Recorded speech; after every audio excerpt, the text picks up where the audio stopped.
बारिश के पानी में अक्सर बच्चे खेलने के लिए बाहर निकल जाते हैं, पर उन्हें ये नहीं पता कि गहरे पानी के अंदर उनका इंतजार कौन कर रहा होता है। तो उस शाम अंबा गांव का सोनू भी अपने बड़े भाई के पास अपने लिए नाव बनवाने पहुंच गया। जय भैया, देखो ना कितनी मस्त बारिश हो रही है।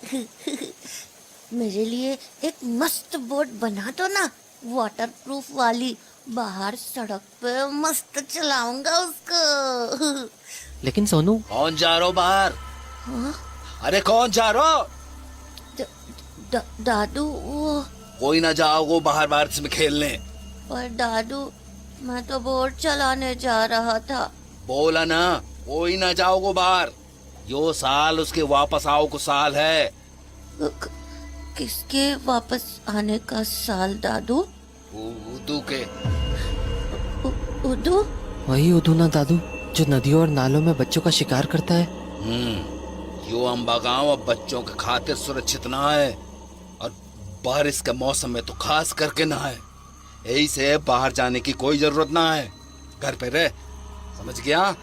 और जय, तारू इम्तिहान है ना कल, तो तू भी पढ़ाई कर। इतना कहकर दादू अपने बिस्तर पर लेट गए और जय और सोनू आपस में धीरे धीरे बातें करने लगे। जय भैया, ये उदू वाली कहानी सच है क्या? हाँ सोनू, हर 12 साल में उदू अंबा गांव लौटता है और छोटे बच्चों का शिकार करता है।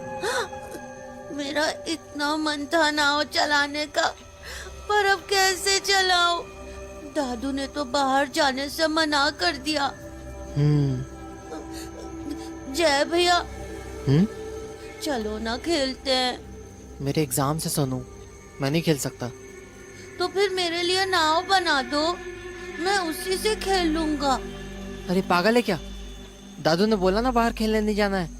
अरे मैं बाहर नहीं खेलूंगा, बस नाव चला के आ जाऊंगा, सच्ची। अरे लेकिन प्लीज ना जय भैया, प्लीज।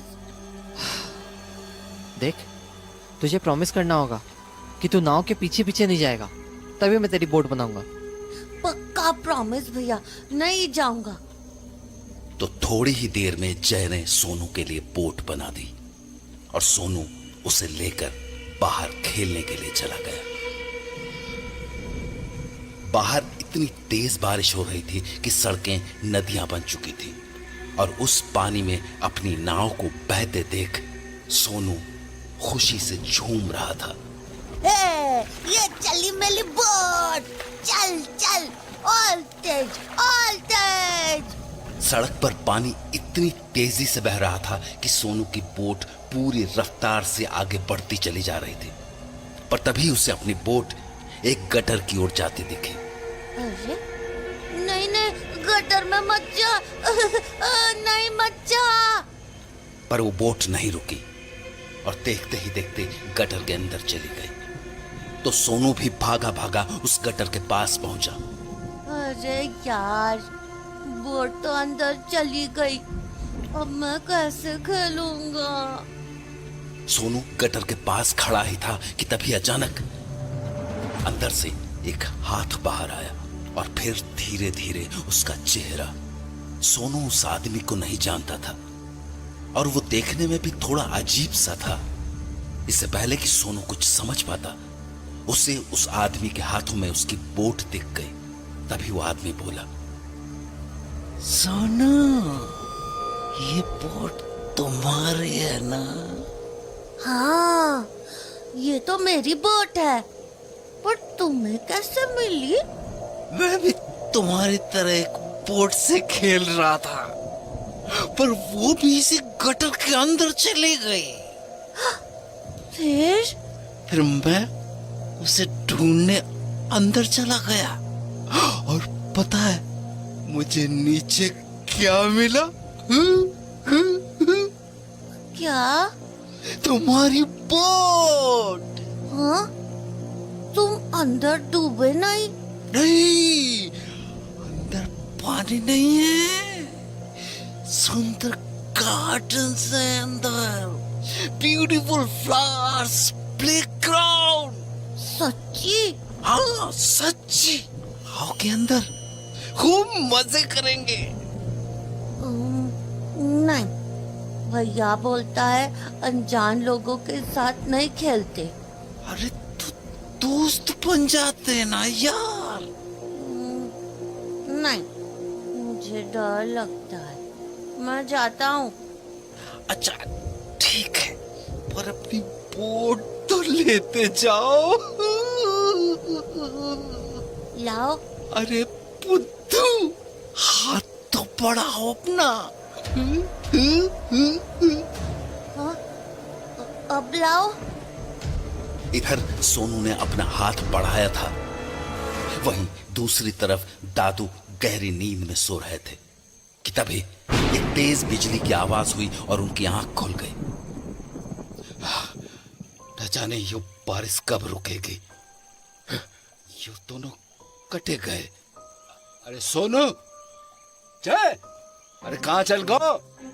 डर के मारे जब दादू हड़बड़ाते हुए कमरे से बाहर आए तो उन्हें जय दरवाजे पर खड़ा मिला। जय, तू यहाँ क्या कर रहा हो? और सोनू कटे हो? वो दादू, वो यहीं बाहर बोट से खेल रहा था, पर अभी तक आया नहीं। अरे दिमाग फिर गया है कहा तुम दोनों को? मना की थी ना तुम दोनों से बाहर जाओ को, फिर क्यों जान दो उसको?